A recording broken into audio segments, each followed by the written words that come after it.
Hebrews, Hebrews, Hebrews. This is Israel Wake Up. This is our Women's Advanced Bible Study Night, the 2nd of January, 2025. Okay.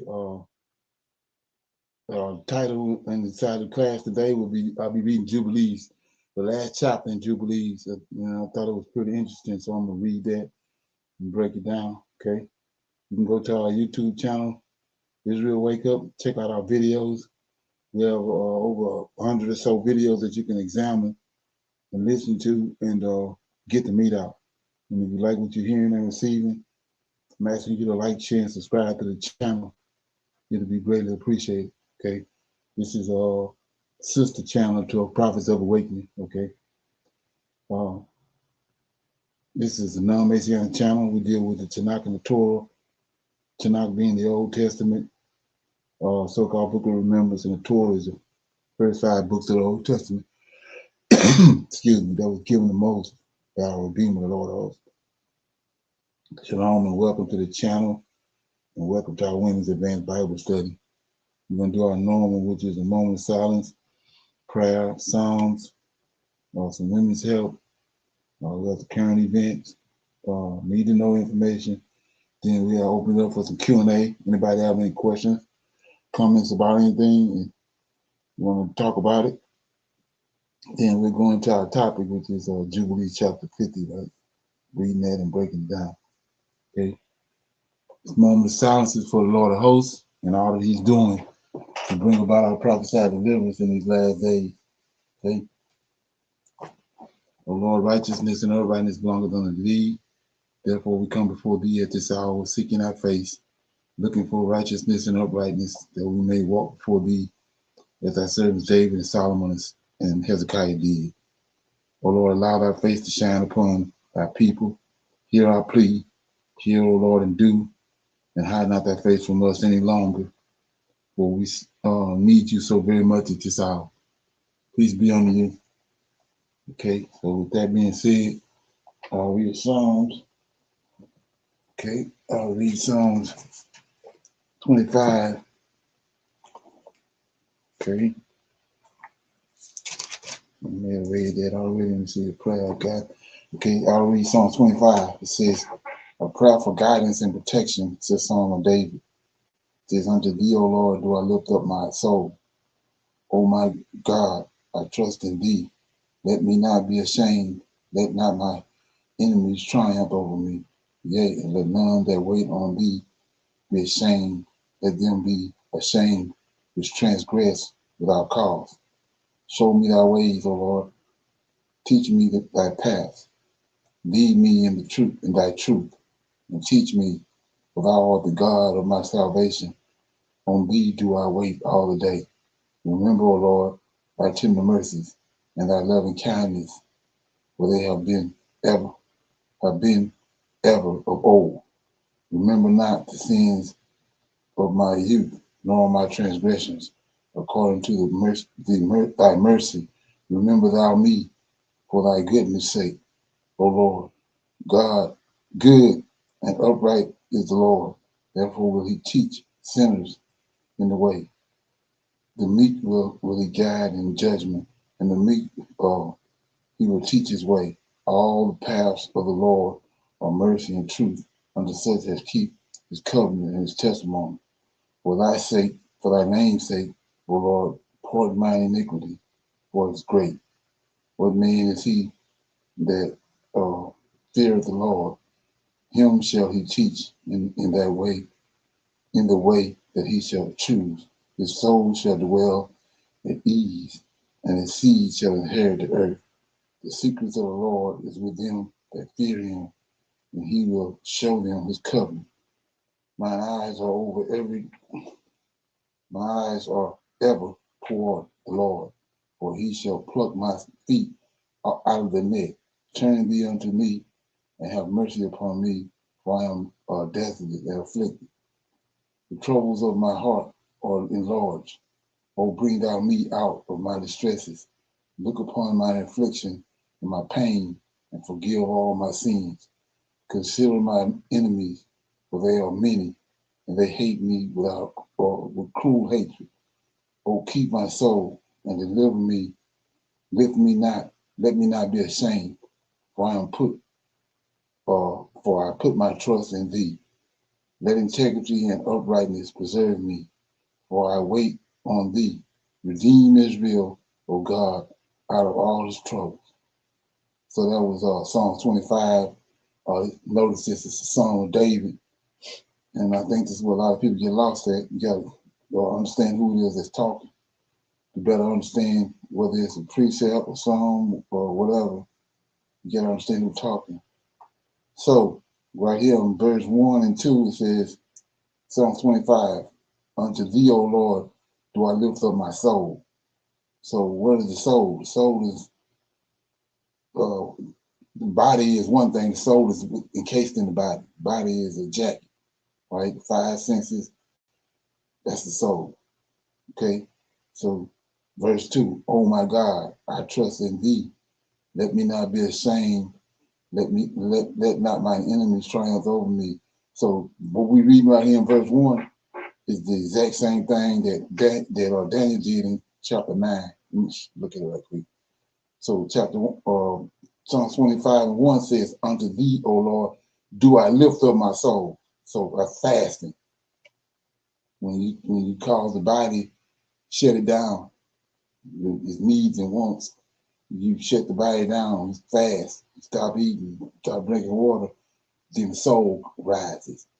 He lift the soul up. That's what he's talking about right there. And we see it over here in Daniel right there. Okay, let's look at it.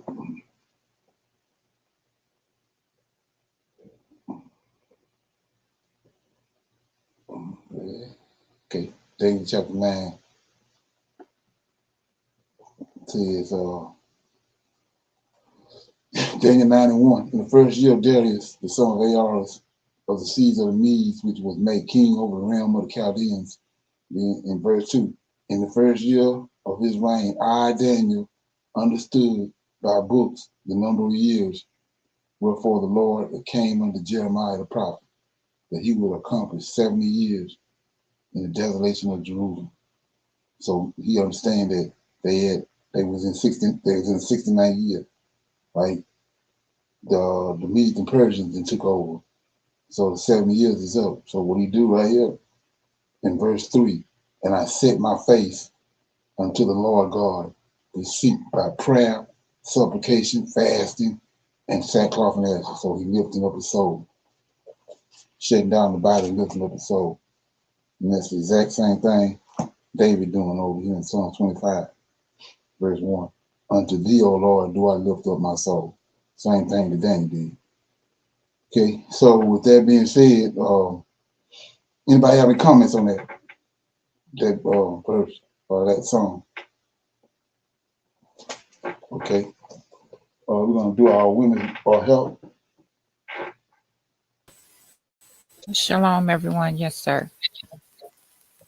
Please note that the information that is shared is intended for general, informational, and educational purposes only and is not medical advice or recommended treatment. Tonight's discussion is on norovirus, also known as the stomach bug. Norovirus cases are surging, and with cases on the rise, you may want to know how norovirus is spread, what symptoms to expect, and how long you can expect to be sick, what you should do if you think you have it, what food safety tips can reduce the risk of spreading norovirus, and what else can be done to prevent its spread. The norovirus infection can cause severe vomiting and diarrhea that starts suddenly and is highly contagious.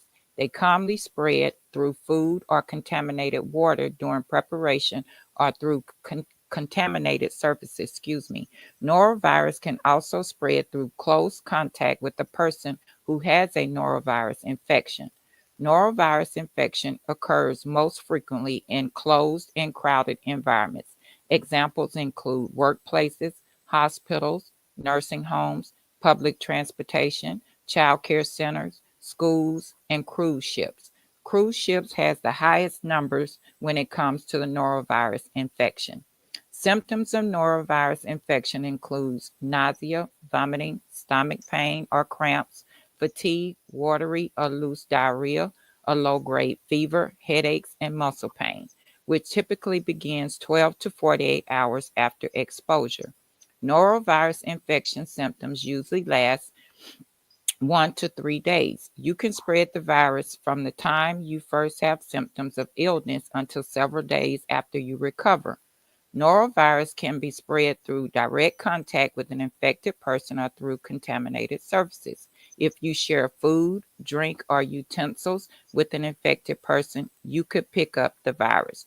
You could also contact it by touching a surface that an infected person touched and then touching your mouth. In addition, the virus could be transmitted through tiny drops of vomit or fecal material that splatter onto surfaces. Norovirus can stay on surfaces and objects for days or weeks. Noroviruses are difficult to kill because they can withstand hot and cold temperatures and many disinfectants. To prevent norovirus infection, wash your hands thoroughly with soap and water for at least 20 seconds. Avoid contaminated food and water, including food that could have been prepared by someone who was sick. Wash fruits and vegetables before eating. Cook food thoroughly. Don't handle food or plates or utensils for others until at least 2 days after their symptoms subside. Use caution when traveling. The bottom line is that the norovirus infection is highly contagious and can be very unpleasant. I'm going to be reading Numbers chapter 6, verses 22 through 27, blessings on the children of Israel. Verse 22, and the Lord spake unto Moses, saying, Speak unto Aaron and unto his sons, saying, On this wise ye shall bless the children of Israel, saying unto them, The Lord bless thee and keep thee. The Lord make his face shine upon thee and be gracious unto thee. The Lord lift up his countenance upon thee and give thee peace. 27, and they shall put my name upon the children of Israel, and I will bless them. Tonight's discussion was on norovirus, also known as the stomach bug, and I read Numbers chapter 6, verses 22 through 27. Blessings on the children of Israel. Shalom, everyone. Okay, yeah, that's the same virus that we came up on a video the other day, right? Yes, sir, it is. Also known as the winter bug. I'm thinking that's the reason why the numbers are so high right now. But Right. they said that the cases are really surging. People take a lot of cruises this time of the year, like to Mexico, Jamaica, and place like that, and they Right. said that the numbers on the cruise ships were very high. And I'm thinking another reason why, Brother Leonard, they really don't clean those cruise ships good like they should. So, Right. and then people on those ships may be sick and still preparing food and everything like that. So I'm thinking that's why the cases are on the rise on the cruise ships. Right. Right. The confined spaces too. They Uh-huh. Yes, sir. Exactly. okay. Yeah. So, anybody have any comments on that?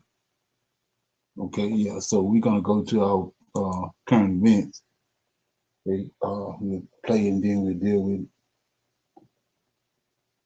Have issued a lockdown because of a suspicious vehicle and driver that has been arrested in Washington, D.C. They're telling locals and all tourists to stay away from the U.S. Capitol.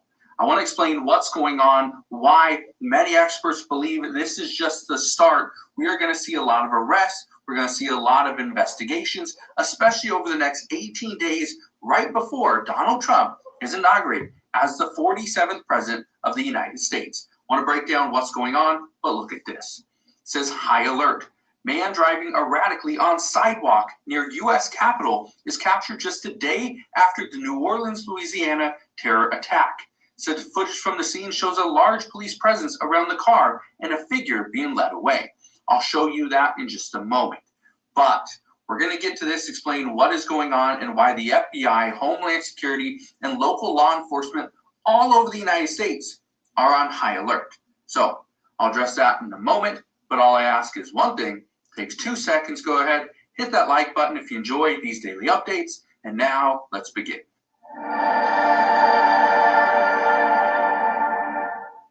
So yes, another person has been arrested.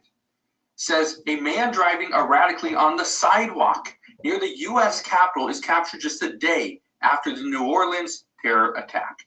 Now, I want to show you some stuff, okay? I want to read a little of this to you, but I want to show you some stuff right here, okay? Look at this. It says, suspicious vehicle drove on the sidewalk near U.S. Capitol. The driver is in custody. The United States, the U.S. Capitol Police have actually locked down Constitution Avenue.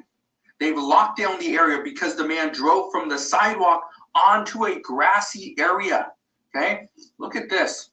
It says, authorities have taken a man into custody after he drove his vehicle onto a sidewalk near the U.S. Capitol around 10 a.m., close to Constitution Avenue and 3rd Street.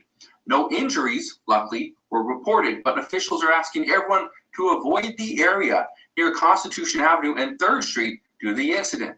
Says several roads are closed in the area and drivers should expect delays. Okay, now, here we go. These are the roads that are closed, okay, after the suspicious vehicle was spotted.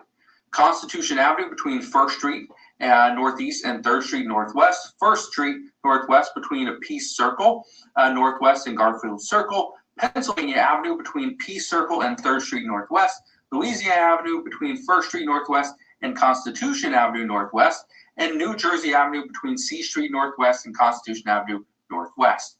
Okay, now, I want to play you this clip really quick, okay? This is after the driver was apprehended, and then we'll get to what the FBI and other local law enforcement are saying. Look at this right here. So they have these are the Capitol Police, okay? There's a few that are walking, and there's 3 that are riding their bicycles.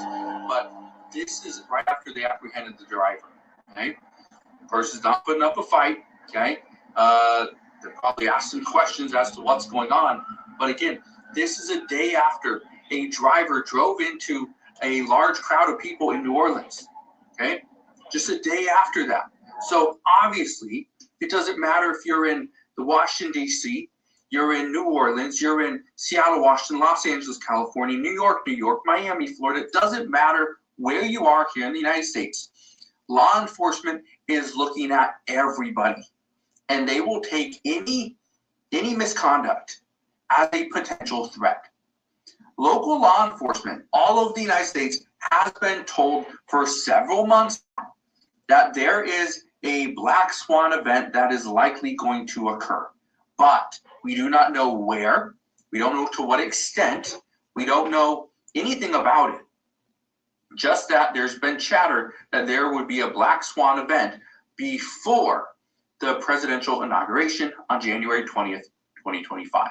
We're 18 days away. Now, what is the FBI saying? Well, the FBI is saying that at this time, okay, there's not really a concern because they are pretty much looking at all avenues. They're looking at every single person, every single event, any potential threat. Now, here's where it becomes a problem. Once the FBI can pinpoint a threat, and it's a serious threat, and it's a credible threat. That's the difference. There's going to be different hoaxes that are played. There's going to be people that are going to try to deter law enforcement to one area when an attack could be happening somewhere else. But this is where the FBI is saying that there's going to be problems. They do not have enough law enforcement, FBI, in order to monitor every single person, every single event that's happening across the United States. It's just not doable. It's not feasible. There's too many people, not enough law enforcement. It's because of that we will likely see something sneak through. Okay? With that said, expect, especially as we're leading into this presidential inauguration for Donald Trump, expect there could be lockdowns. Okay? I don't think this is going to be a citywide lockdown. Okay? It could happen. Okay? That's more like the thing that you see in the movies. But could we see certain areas of a city get locked down, like downtown areas? Okay, sporting events, venues, right? Could we, rallies? Okay. Any comments on that? Anybody heard anything about that? Shalom, everyone. I did, but they showed a picture of him, and all the pictures that I could see of him when they arrested him was not good pictures. Like you couldn't get a really good look at him. So Right.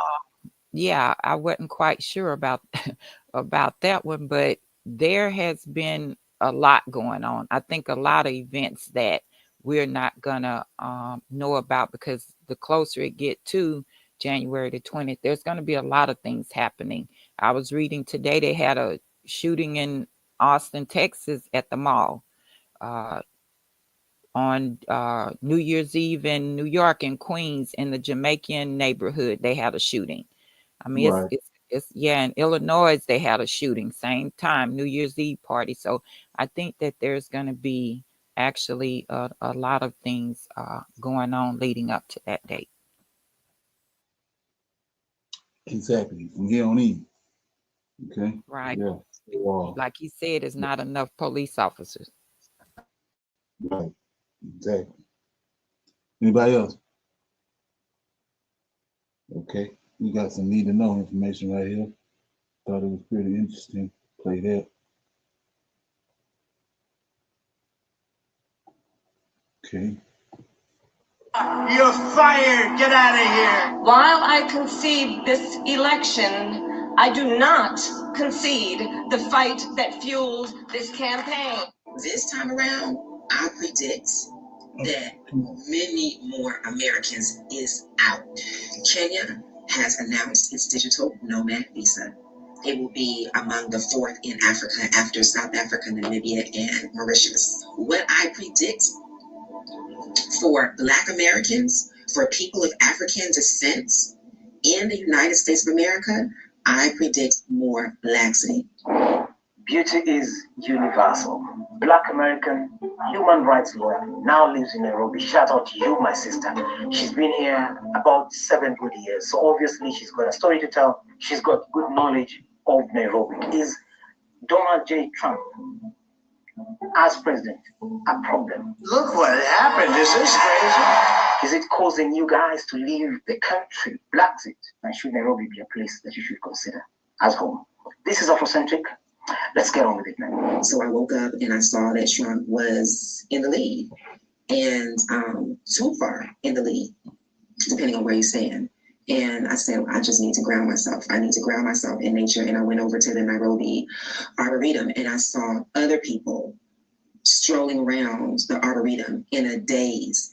And I got the sense that people were just like me, like, let me just ground myself in something solid. Then I began to move around my neighborhood, which is Kilimani, in the afternoon. And it's a Friday in the city, and it's not a lot of people out. That was interesting. And it just seemed like there was this somber mood over my neighborhood. I can't speak on the whole city because I did not move outside my neighborhood that day, but it just really, it was quiet, and it just seemed very, very somber. And then folks is worried about their family in the U.S. Will they be impacted by the racial backlash of MAGA and Trump supporters? Is Trump good for America? MAGA fans obviously are very happy with their president. My sister here was disappointed that Kamala Harris lost. Kamala, you're fired. Get out of here. Do you have a car? And do you have a clean driving record?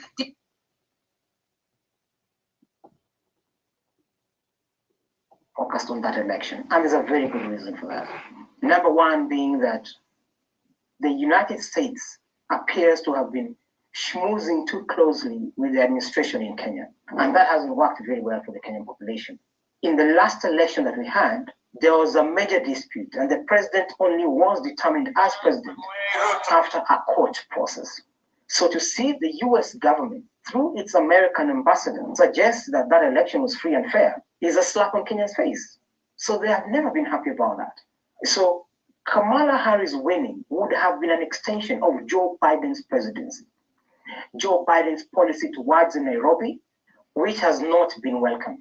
He has been seen to be working too closely with a president that has increasingly become very unpopular to the Kenyan population. He had a bit of goodwill when he became president. But over time, that goodwill has been eroded based on some of the things that have happened in the country, including clamping down on political voices that do not agree with him. We have seen abductions in the streets of Nairobi. And those are the realities that make Kenyans very unhappy with this president. I do have some predictions. Trump's first term, when he was running, some Americans were threatening to leave the U.S. If this man gets elected, I will leave the U.S. Very few of y'all did, although thousands of Americans did as a result of political dissatisfaction. Most of y'all stayed. This time around, I predict that many more Americans is out. There were people that voted Democrat because they were voting the lesser of two evils. There were independents, there were Green Party that didn't vote, that did vote for the lesser of two evils. There were even people that voted for Trump that were unhappy with where their votes were going, but they decided to vote what they thought were the lesser of two evils. I predict that there will be more Americans seeking to live abroad. Already as it is, it's hard as hell for Americans to land a completely remote position. Those positions are in high demand. What I predict for Black Americans, for people of African descent in the United States of America, I predict more laxity. And as someone who has lived in East Africa for going on 7 years now, I want to tell you, you are welcome. Karibu, which means you are welcome in Kiswahili. Welcome to Africa! So good people, is a Trump presidency bound to push you as a Black American out of the States? I am the chosen one. Do you believe that's likely to happen, or is it happening already? My sister here has been living in Nairobi about 7 years. So obviously, she's sharing thoughts based on her own experience, and to have lived here for a good 7 years does speak something. That obviously it's working for her. Africa is not for everyone, but for those who would want to reconnect the continent, or also just looking to move away from the racial macro and microaggression that she's referring to. License and registration, please. Then you may consider a place like this, because Nairobi is quite cosmopolitan with expats from across the world. This could possibly be home. The likelihood of doing remote jobs is increasingly there. You can secure your children on the continent of Africa, raise them in a space that is safer, that keeps them away from the tensions in the Western culture. And for those who are born out there and raised here, going into adulthood, the possibility of moving back and forth to the Western capitals and back here, this new home, and having that hybrid of a life, I would want to believe is very advantageous, because you truly become a global citizen. These are kids who can fit anywhere with a great appreciation for life and its diversity, culture and the diversities that you have there. I'm really excited. I've never been. It's my first time in Africa, so this is all a really... Whoa, whoa, whoa, whoa, whoa, whoa.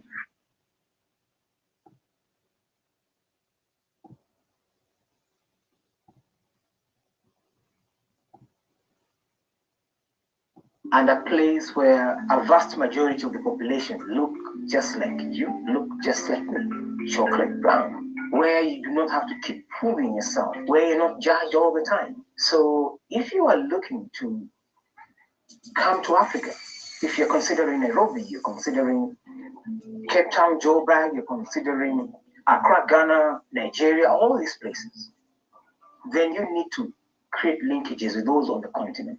My sister here has already lived around for long enough to be able to advise. I'm aware of other couples or individuals or families that have moved here and have found a life. I'll give you a good example, like Ashley in Africa. She lives in South Africa, and I'll share her link at the bottom here.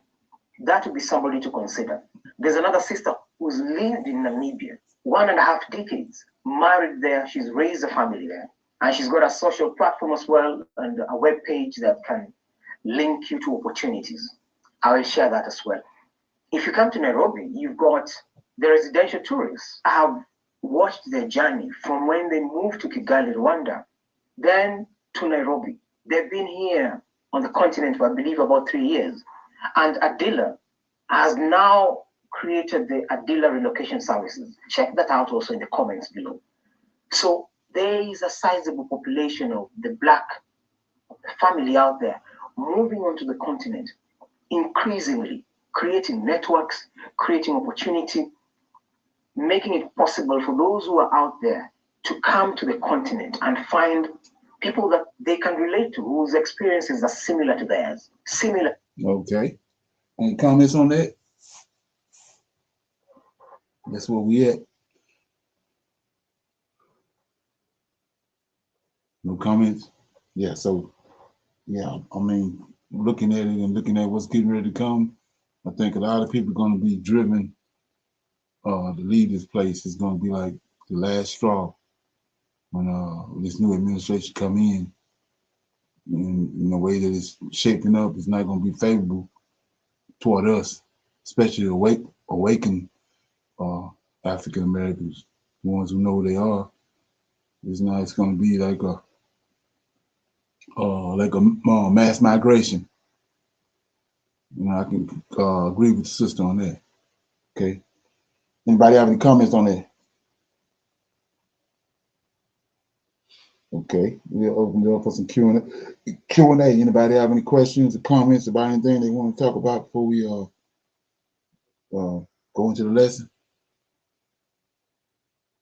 Anybody got anything they heard, came across they want to talk about? Shalom, Brother Leonard. Did you hear about the guy that ran the truck through the crowd Down in New Orleans?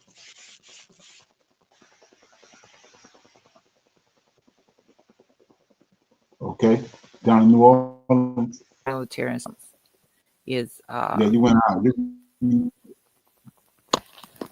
I went out a little bit. Can you hear me now? Yeah, what you think? It said that the guy that drove the truck through the crowd in New Orleans, in Beaumont, where he lived in a neighborhood that was mainly full of Muslims, is where he lived. And when they, his neighbors was saying, they was going to help him move because he told them that he was moving to New Orleans to start a new job. And so they volunteered to, help him pack or whatever. And he turned that down, saying where he was moving to in New Orleans, he had the apartment was going to be furnished. So that was the reason why he didn't take, his house full of furniture or whatever. So I just wanted to bring that up. Okay, yeah, he already had plans, right? He already had plans. Yes, sir. So, okay. Yeah. So, like I said, looking at that, both of those events, the one in Trump Towers and that one, both of those guys were ex-military. That's kind of strange too. Right. That's so. And they have a lot of people from the Middle East that served in the army during those 20 years that they had the war going on over there. So it's a lot of them over here. A lot of them over here on what they call witness protection, because they sided with the Americans during the war. Okay. So with that being said, nobody else have any comments or questions about anything? Okay, let me play this right here. If you want to check it out, you can check it out. It's called the Bantu, the Lost Bantu book. If you know anything about Bantu, they are Israelites. So okay, let's check it out. It's the Lost Bantu Book of the Black Jews of Africa, but I really actually just prefer to call it the Bantu Book.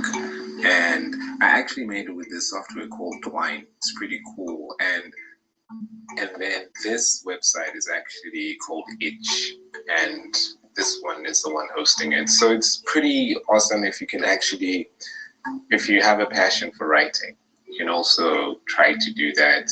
And I really like the way that it's interactive, because with the way that it makes it, it's like I'm exploring certain questions that I have, and that's each interaction. So it makes it really interesting for me, or engaging, because I'll be exploring everything that I'll be thinking, like, what about this, what about that, and so on. So when you run the book, it opens up and then you start.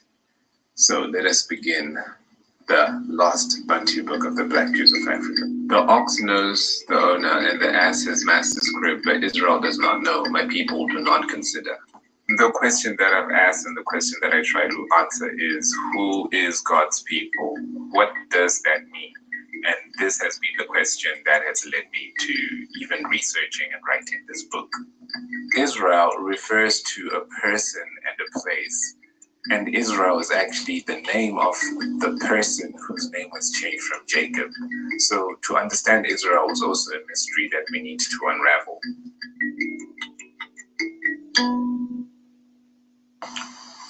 And I'd like to appreciate everybody who's tuned in, and I'd like to encourage you to leave a tip so that I can also give something else that is even better than this. I've been actually working on this particular book for a few years. So here I'm just actually editing it so that when I remake it, it will be even better. So you can actually contribute to the growth of this information.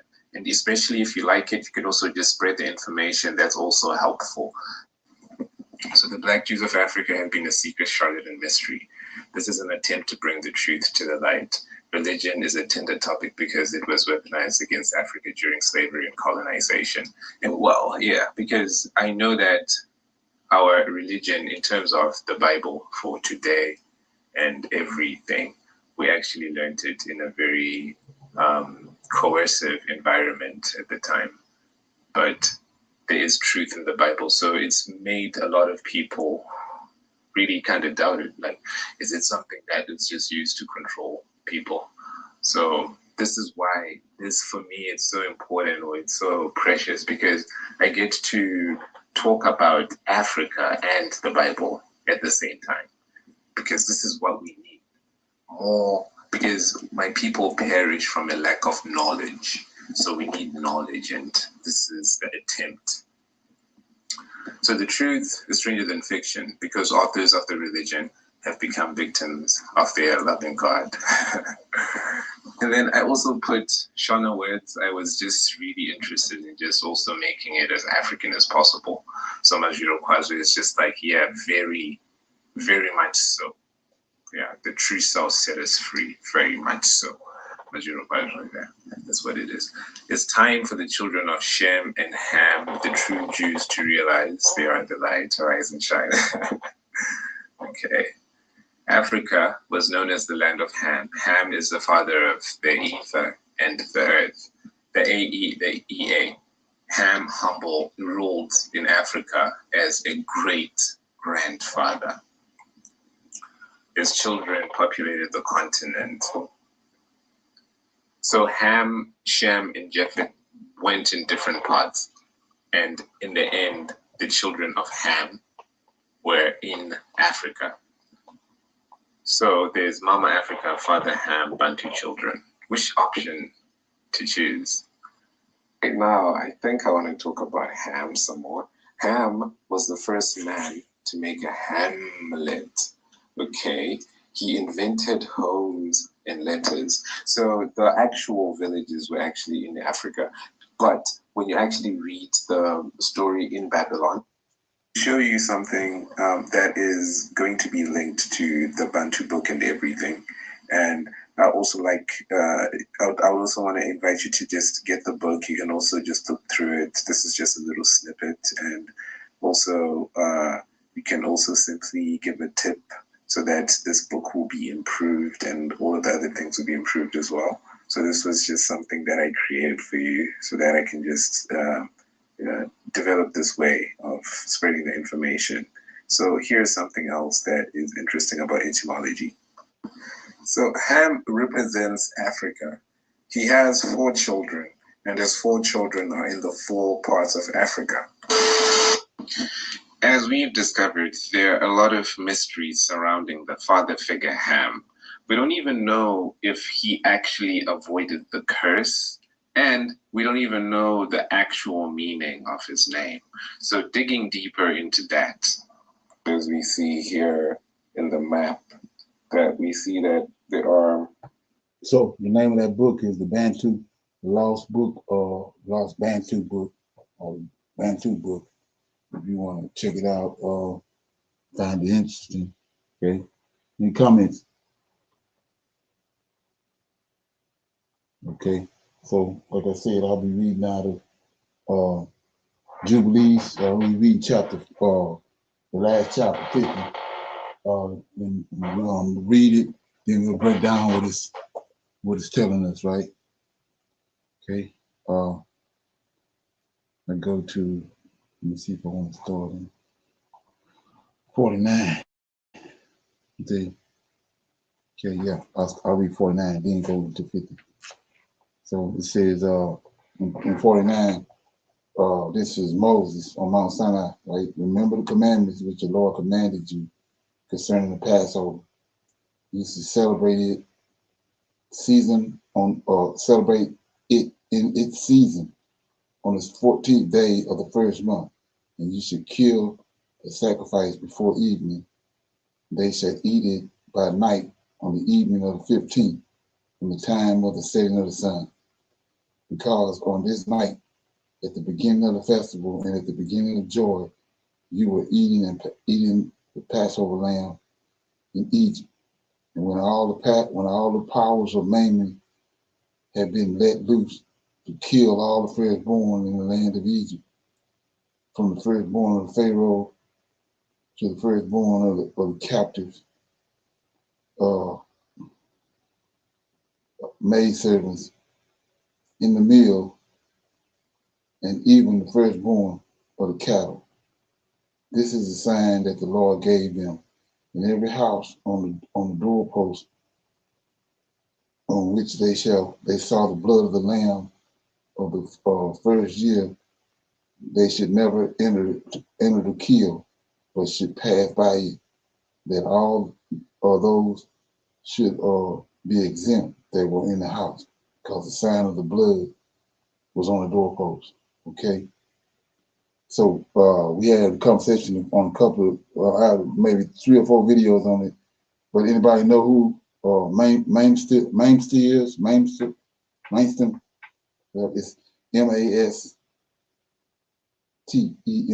Anybody know what that is? No, sir. We talked about it. You remember the Most High always leave a remnant, right? So when those fallen angels came down and they slept with the women and got giants, where that spirit in those giants didn't come from heaven.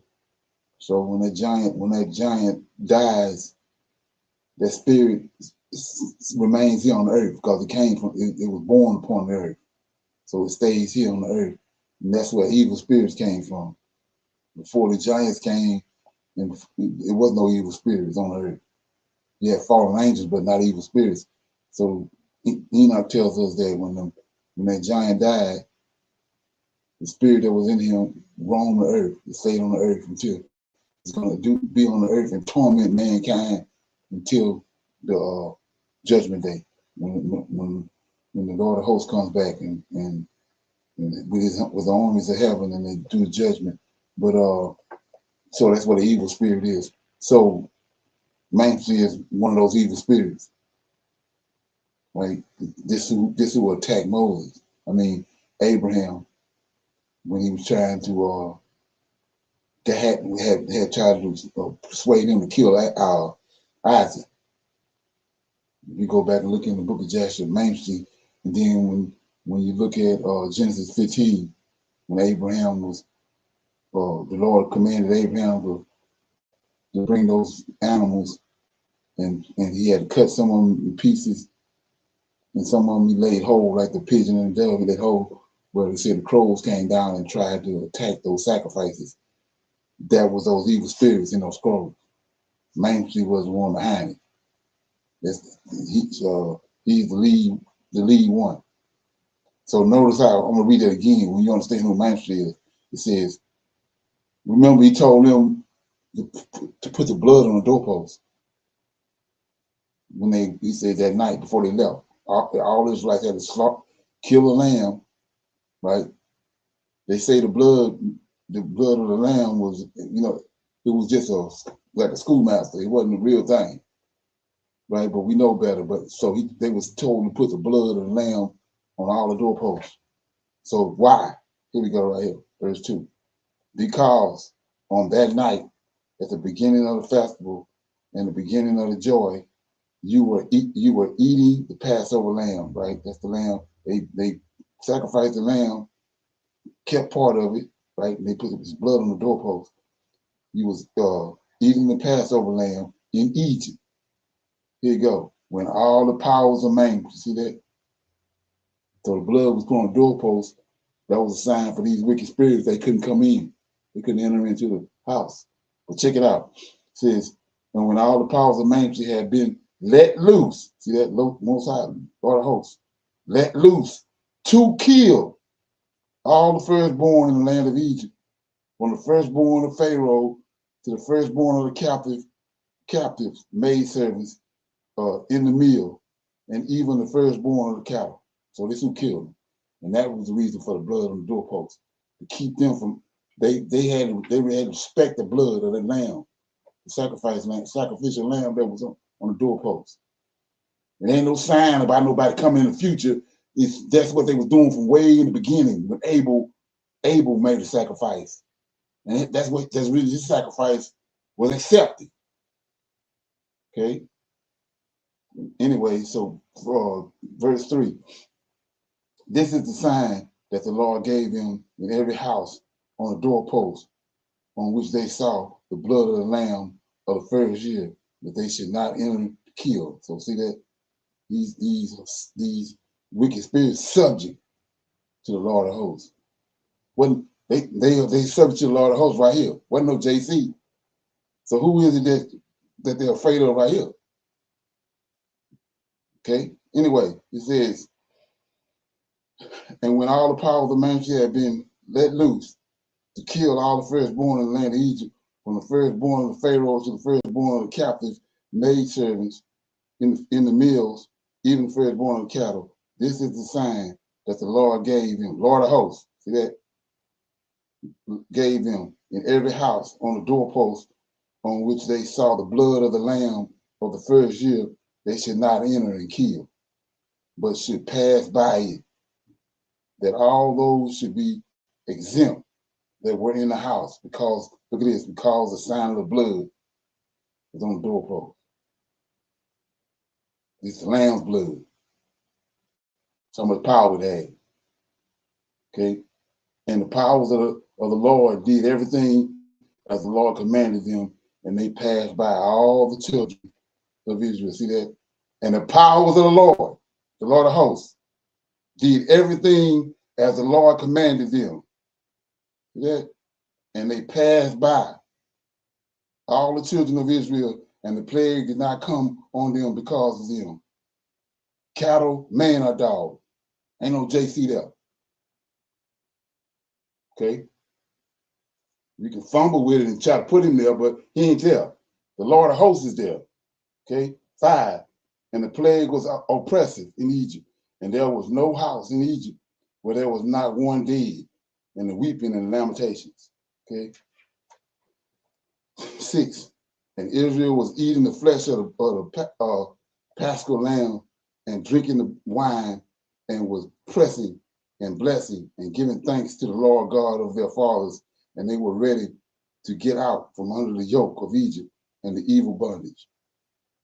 Remember this day, all the days of your life. Observe it from year to year, all the days of your life, once a year, on its day, according to the law of it. Do not forsake it from day to day or from month to month. So let's look at it. Remember this day, all the days of your life. Observe it from year to year, all the days of your life, once a year on this day, according to the law. See that? According to the law of it. Do not forsake it from day to day or from month to month. See that? It's a law forever. It is eternal law. See that? What do eternal mean? Okay? But they tell you the law is the schoolmaster, right?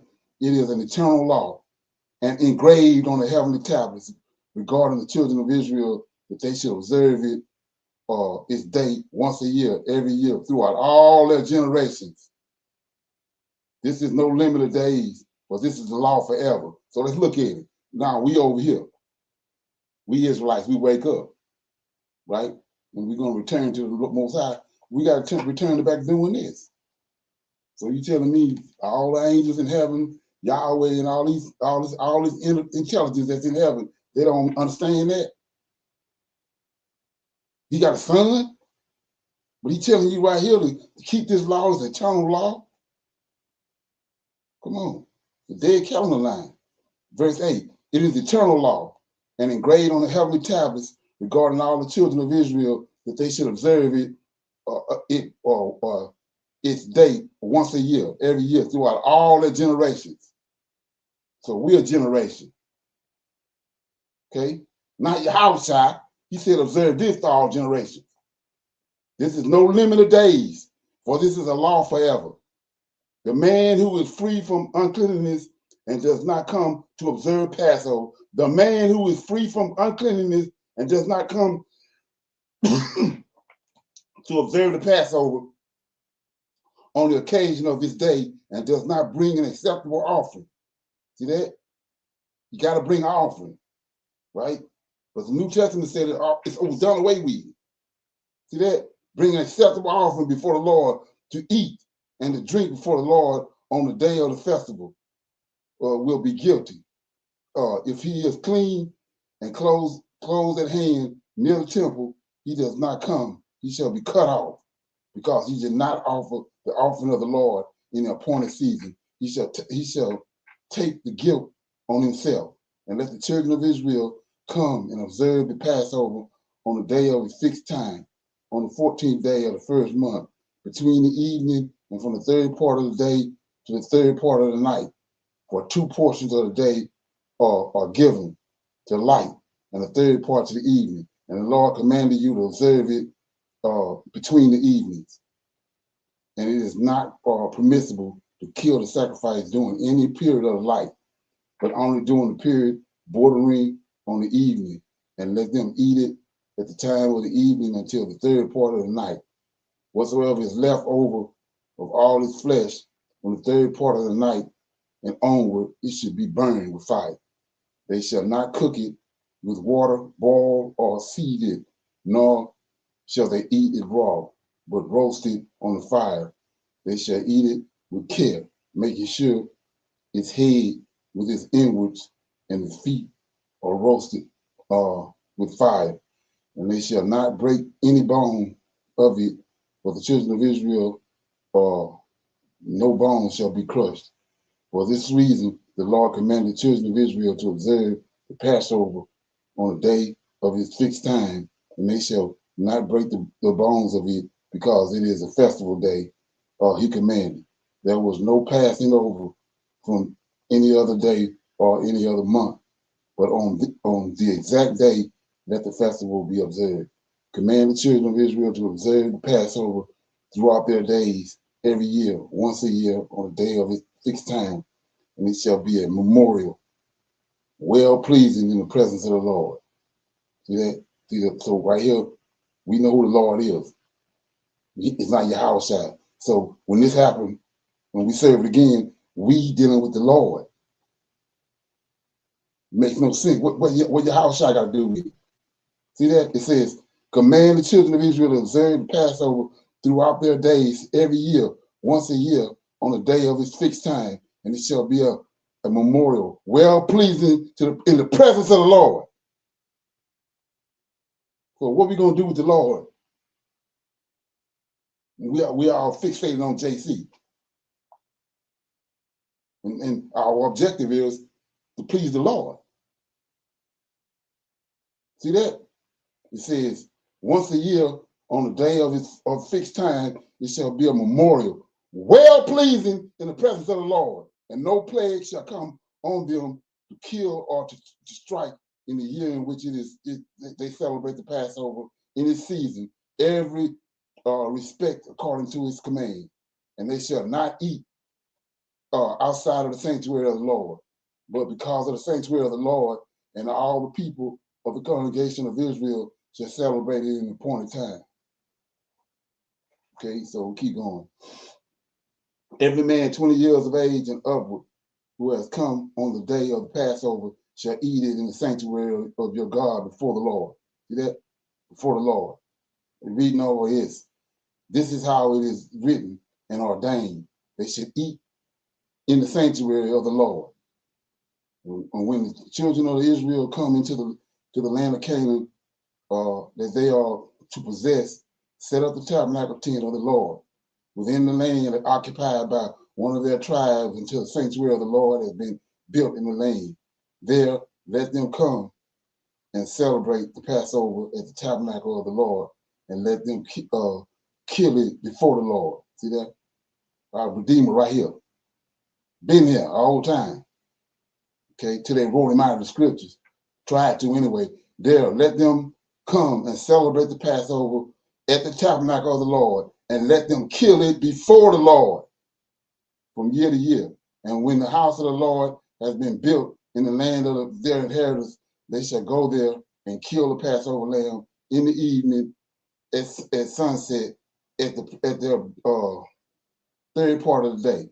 And they shall offer its blood on the threshold of the altar, and shall place its fat on the fire which is on the altar, and they shall eat its flesh roasted with fire in the yard of the house which has been sanctified in the name of the Lord.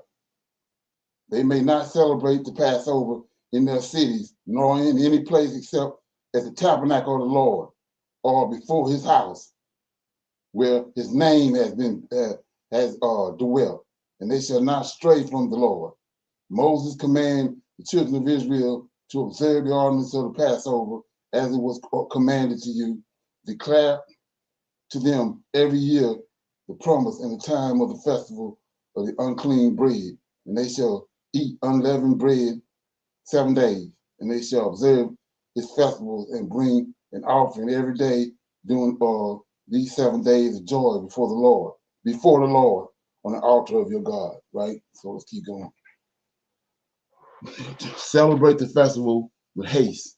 And when ye went out from Egypt and you entered into the wilderness of Shur, because of this shore of seas, you completed the Exodus, right? So that was chapter 49. Now I'm gonna read chapter 50, right? It says, I made this law known to you. So this is the Lord of hosts right here, Israel Redeemer, the Lord of hosts, right? I made this law known to you, the days of the Sabbath in the desert of Sinai, between Elam and Shinar. I told you of the Sabbath of the land on Mount Sinai. I told you of the Jubilee years in the Sabbath year, but I have not told you the year of it until you enter the land which you are possessed. So, like I said before, who land is it?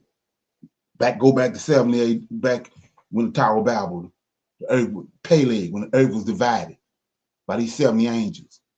Michael received Mount Sinai and that whole region, the Middle East.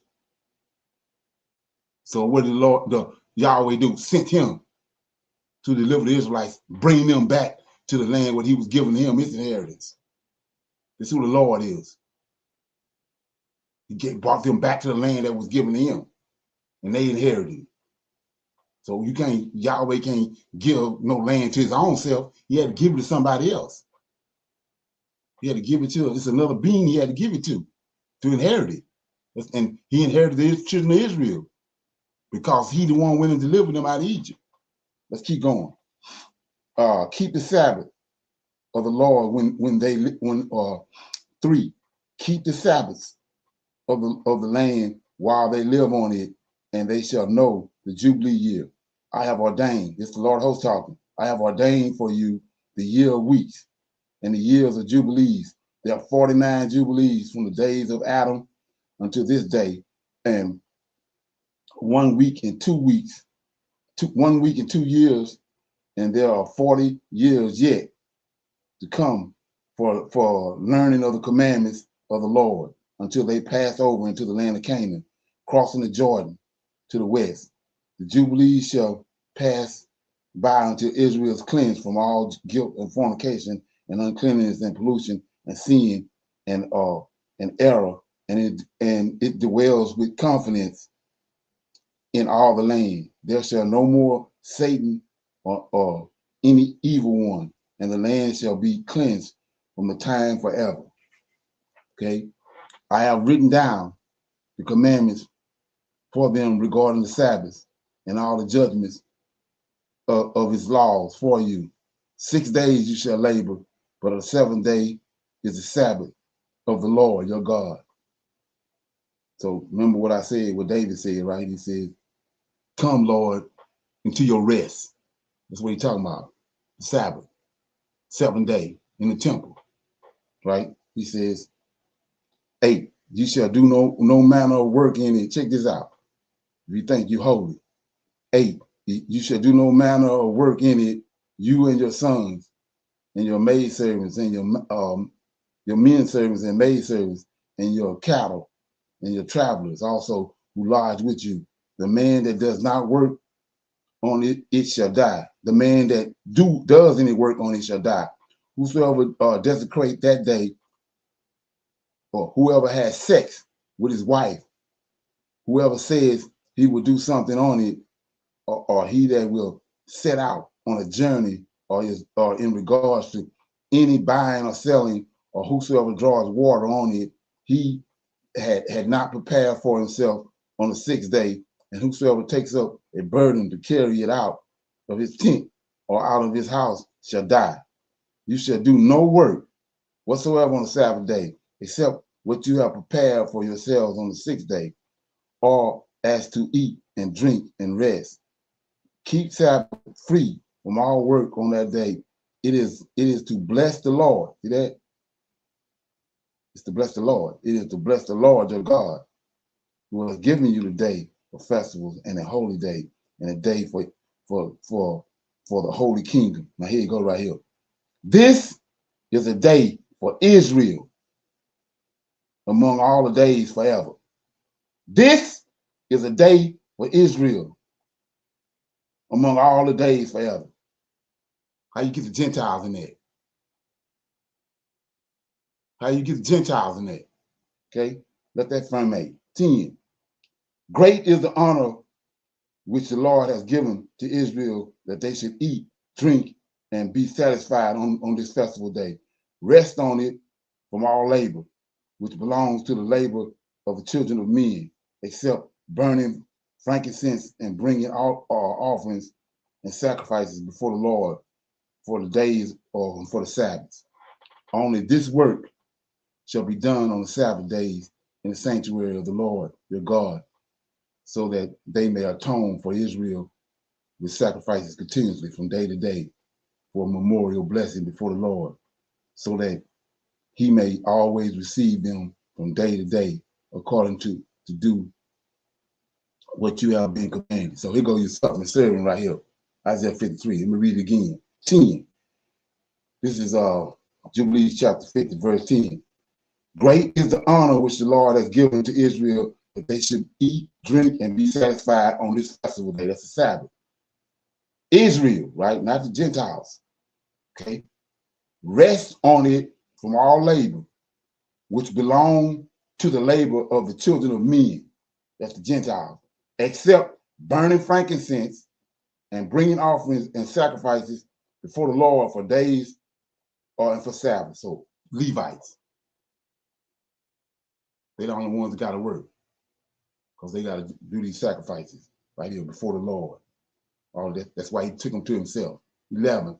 Only this work shall be done on the Sabbath day in the sanctuary of the Lord your God, so that they may atone for Israel with the sacrifice. This how, deadly the Levite is. They didn't cast him off. So anyway, it says, God, so that they may atone for Israel with sacrifices continuously from day to day for memorial, pleasing before the Lord, so that he may, so the Levites, the workers the Levites do, that he may always receive them from day to day, according to what you have been commanded. So go to the oblations, the oblations that's made every day, 3 times a day. The Levites, they putting in that work just so we can be received by the Lord. Okay, 12.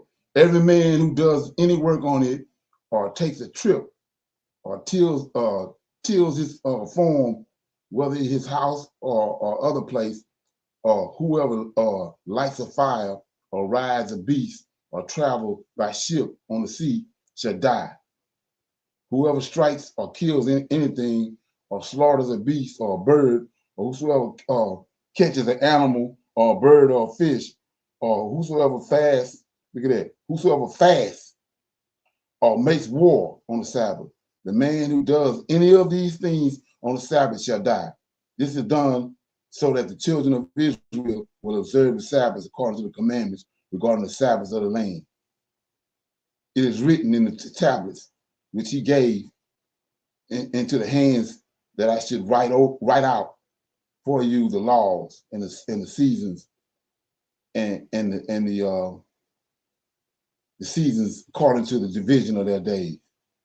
Okay, so this complete the account of the division of days. So we already know that the Tanakh and the Torah, which is the Old Testament, what they call the Torah, the first 5 books they call them the books of Moses. So why they call them the books of Moses? Right here, what I just read.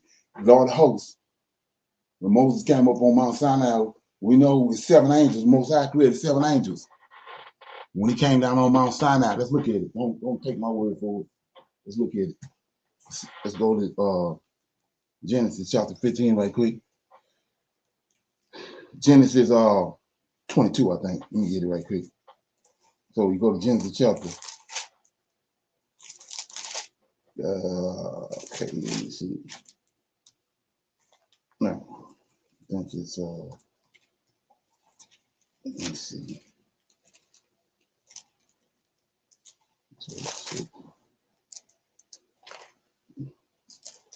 Okay, no, it must be Exodus.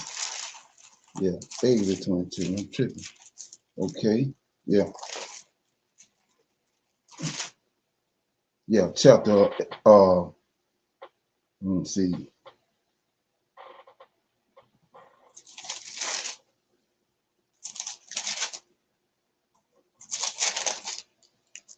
Moses.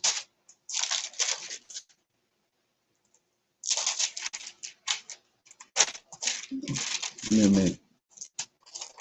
Gotta get this right. Okay. 24, yeah, 24. Exodus 24 says this is when Moses and the elders was on Mount Sinai, right? It says, and he said unto Moses, come up unto the Lord, thou, Aaron, Nebai, Abihu, the 70 elders of Israel, and worship ye for all. Moses alone shall come near to the Lord, but they shall not come nigh, neither shall they the people go up unto him. And Moses came and told the people all the words of the Lord and all the judgments, and all the people answered with one voice and said, all the words which the Lord hath spoken, we will do. And Moses wrote all the words of the Lord and rose up early in the morning and built an altar under the hill, 12 pillars according to the 12 tribes of Israel. And he sent young men of the children of Israel, which offer burnt offerings and sacrifices, peace offerings and oxen unto the Lord. And Moses took half of the blood. Here we go to blood again. This the same lamb blood that ran the demons off in Egypt right here. It said Moses took half of the blood, put it on the basin, and half of the blood he sprinkled on the altar. And he took the book of the covenant and he read in the audience of the people, and they said, all that the Lord hath said we will do and be obedient. And Moses took the blood, sprinkled it on the people. Ain't no JC nowhere. He sprinkled the blood on the people, and he said, behold, the blood of the covenant. This the blood of the covenant right here. Behold, the blood of the covenant, which the Lord have made with you concerning all these words. Then, here we go. So this was put in here for a reason. Then went up Moses and Aaron, Abihu, and the 70 elders. Now here you go, 10. And they saw the God of Israel, and there was under his feet, as it were, a paved work of a sapphire stone, and as it were, the body of heaven. That's the 7 angels. They got you thinking that it's just Yahweh up on the mountain. And like I said, go to Ezekiel. When Ezekiel saw the cloud, he made a point to tell you Yahweh was in the cloud, but his 4 angels was in the cloud with him. He ain't by himself. So anyway, right here, Enoch tells you that when they was on Mount Sinai, he told Moses, this angel, the Yahweh called him out, told him, the angel of the presence, which is the Lord of hosts, write down for Moses everything that happened from Adam, from the creation, all the way till we came up here on Mount Sinai. And that's who Moses is talking to in Jubilees, chapter 50. He wrote everything down for Moses. That's how we get it. He can't approach He can't approach Yahweh. Yahweh a consuming fire. Let's look at that. Like I said, Ezekiel, right? Go to Ezekiel. So, like I said, when you hear this, you can fumble with it or whatever you want to do with it. Okay? But anyway, let's go to Ezekiel, chapter 1.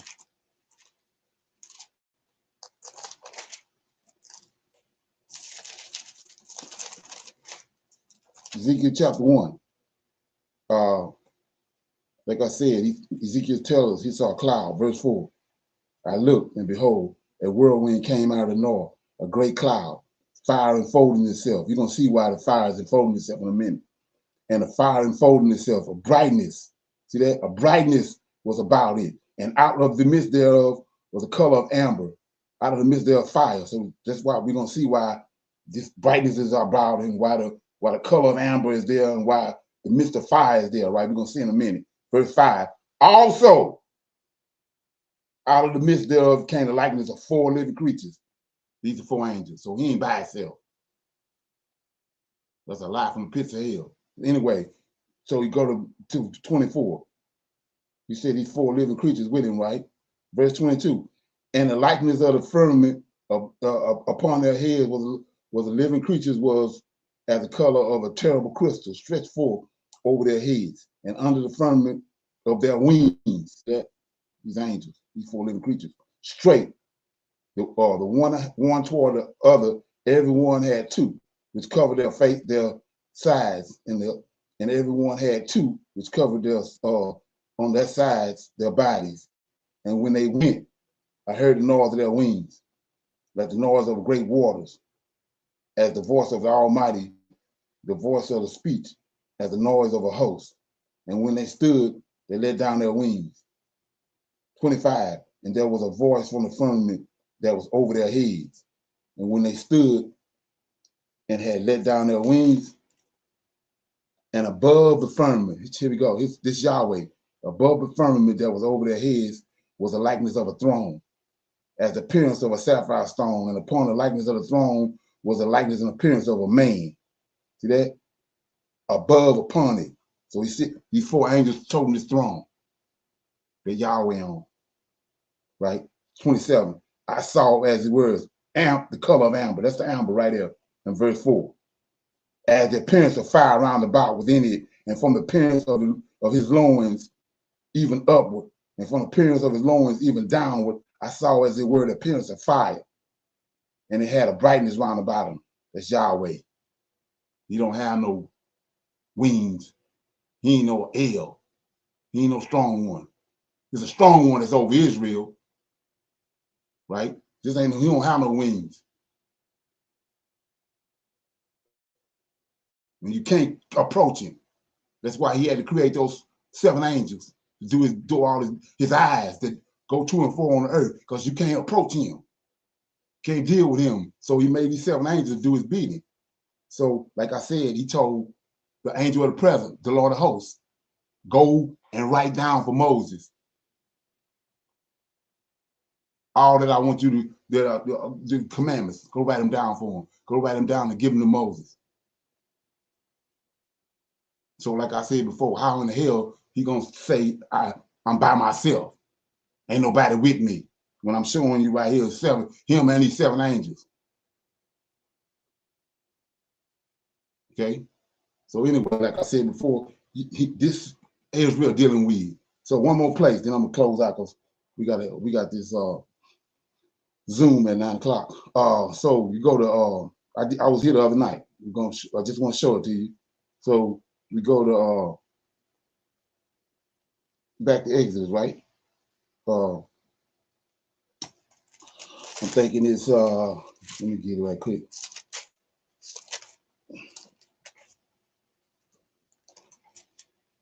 Okay, yeah. Chapter 13, when they left Egypt, right? Like I said before, 13 and 17. And it came to pass when the Pharaoh had let the people go, that God led them not through the way of the land of the Philistines, although, see what it say? God led them through the way of the land of the Philistines, although that was near. For God said, let peradventure the people repent when they see war and they return to Egypt. Now here you go. But God led the people about through the way of the wilderness of the Red Sea. And the children of Israel went up hornets out of the land of Egypt. Here we go. And Moses took the bones of Joseph with him, for he had straightly sworn children of Israel, saying, God will surely visit you, and ye shall carry up my bones away hence with you. And they took their journey from Succoth and encamped in Etham at the edge of the wilderness. And the Lord went before. See that? Check it out. We've been seeing God leading them, right? Get to 21. And the Lord went before them. Check it out. The Lord went before him. The same Lord over here I just told you about. The Lord went before them by day in the pillar of a cloud and led them the way, and by night a pillar of fire, and gave them light to go by day and night. Now here you go. You want to know who the Savior is, right? 22. He took not away the pillar of the cloud by day, nor the pillar of fire by night, from before the people, right? Now here you go. And the Lord spake unto Moses, saying, this chapter 14, speak unto the children of Israel that they turn and encamp before, I can't say this word, Pit Haron, between Migal and the sea, and against Baal Zephon, before it shall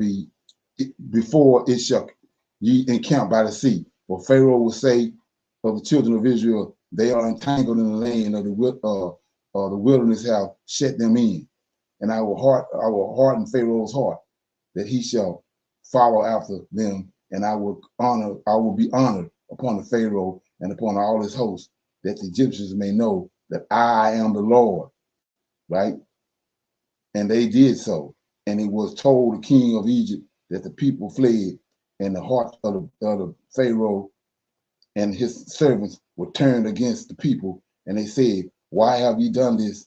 That we have why have that we have, let me see, it got twisted up. It says, and of his servants were turned against the people, and they said, why have we done this, that we have let Israel go from serving us?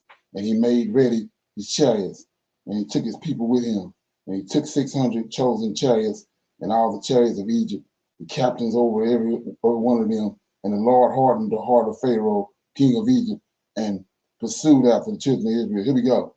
Pursued after the children of Israel, and the children of Israel went out with a high hand.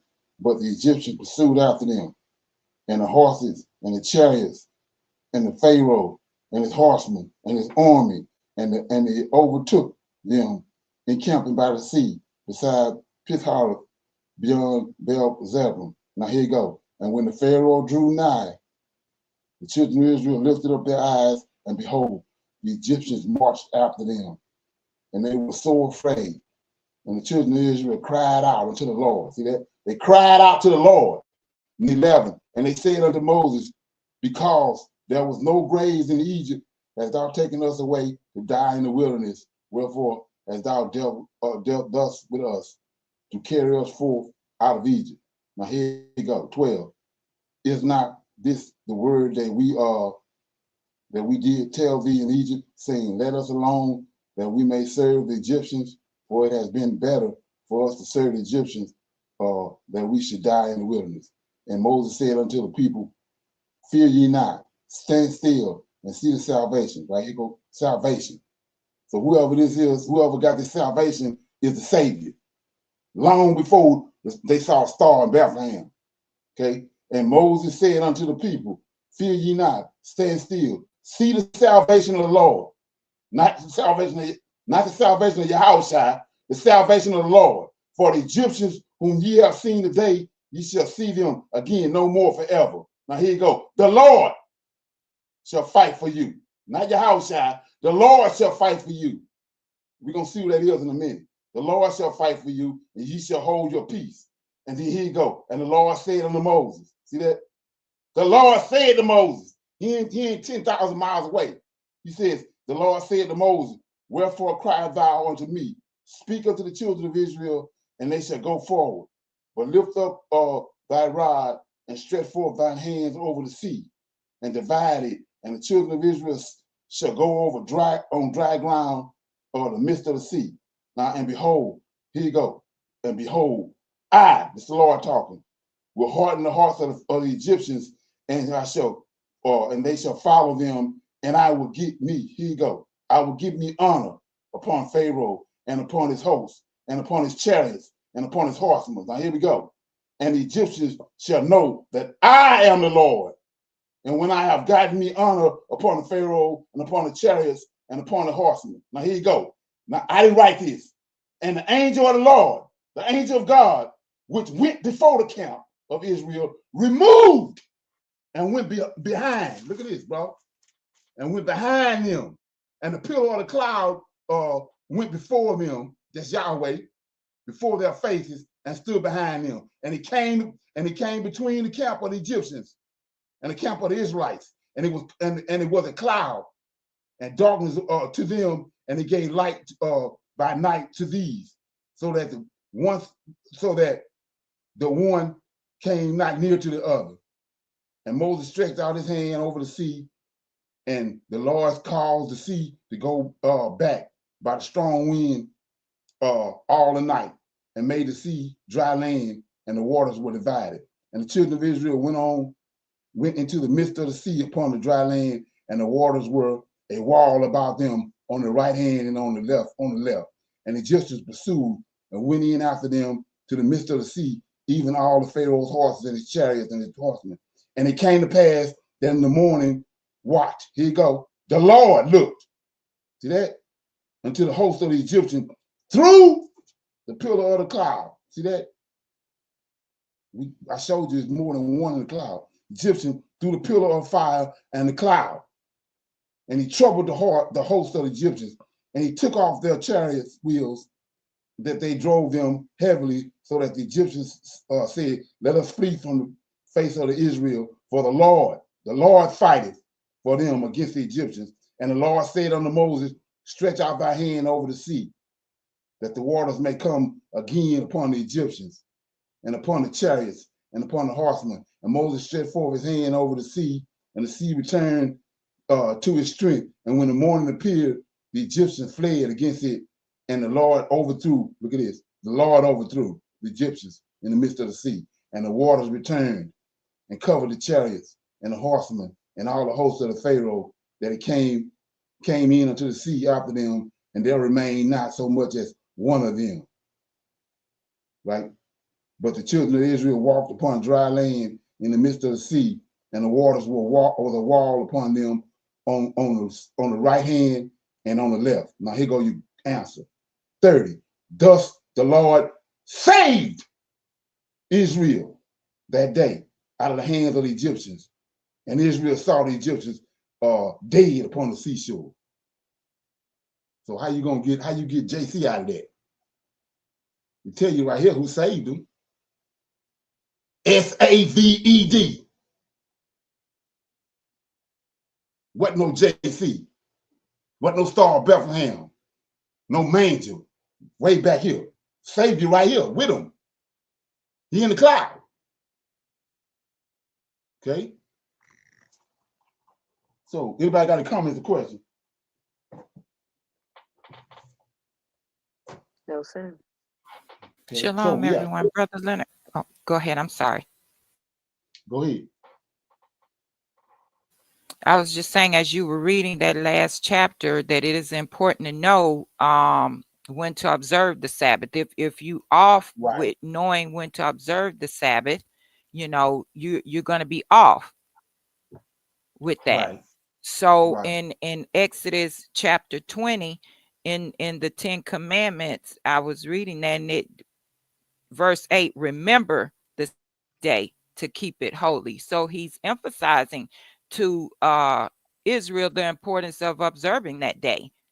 Right. So if you off when to observe the Sabbath, you're being disobedient, because that is one of the commandments that set us apart from all the other nations. So you got to look at it, both the day and the people were set apart. Right. And notice what he said. He gave them all that before they went into the land. Right. His land. They gave them. So you got another buckets over here trying to make a sacrifice. Look what I just read. How far we are. You done bypass all this trying to make a sacrifice. Come on. You gotta get chicken shit. That's what you gotta do, because you ain't, we gonna get that. That's coming later. We trying to set up a system just like they did with the church. Right. We don't have no flocks and no herds. Even took the flocks and the herds. So are you trying to make a sacrifice? You look at this. Look how detrimental what I just read is. And you done bypass all of that trying to make a sacrifice over here. Come on. Was that something? Well, yeah. So like I said, we got that. Yes, sir. We got that Zoom call at 9 o'clock. So I'm gonna close out right here. And you already sent the links out, right? Yes, sir, I did. Okay, so yeah, so we got the Zoom at 9 o'clock for the people that want to join it. So I'm gonna say shalom to everybody, and I'll see y'all tomorrow or either later on tonight. It's 9 o'clock. Shalom. Shalom, everyone. Shalom.